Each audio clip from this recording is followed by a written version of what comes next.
क्रांती news, आवाज सर्वसामान्यांचा। कळवण शहरात वंचित बहुजन आघाडीच्या बंदला उत्स्फूर्त प्रतिसाद, लाठीचार्जच्या निषेधार्थ शांततेत रॅली।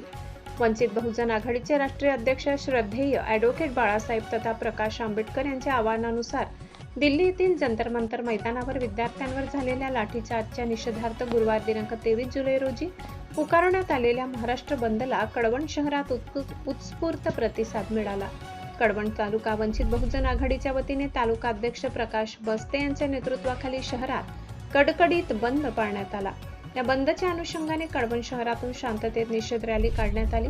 रॅलीची सुरुवात छत्रपती शिवाजी महाराज स्मारक येथून करण्यात आली। यावेळी महापुरुषांच्या जयघोषांसह विद्यार्थ्यांवरील लाठीचार्जचा निषेध करणाऱ्या घोषणा देण्यात आल्या। रॅली शहरातील मुख्य मार्गावरून मार्गक्रमण करत मेन रोड बसस्थानक परिसरातून कळवण पोलीस स्टेशन जवळ पोहोचली। तेथे रॅलीचा समारोप करण्यात आला। यानंतर वंचित बहुजन आघाडीच्या पदाधिकाऱ्यांच्या वतीने तहसीलदार रोहिदास वारुडे यांना विविध मागण्यांचे निवेदन देण्यात आले।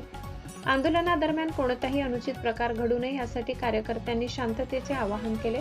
या आंदोलनात जिल्हा उपाध्यक्ष जगदीश खरे, जिल्हा सचिव राम बस्ते, तालुका अध्यक्ष प्रकाश बस्ते, महासचिव तुषार गांगुर्डे, सचिव भाऊसाहेब गांगुर्डे, तालुका उपाध्यक्ष शशिकांत निर्भवणे, दादाजी बस्ते, राजेंद्र गांगुर्डे, राहुल गांगुर्डे, मनोज साळवे, सल्लागार भाऊसाहेब बच्छाव, नरेंद्र गरुड, प्रदीप निकम यांच्यासह वंचित बहुजन आघाडीचे पदाधिकारी व कार्यकर्ते उपस्थित होते।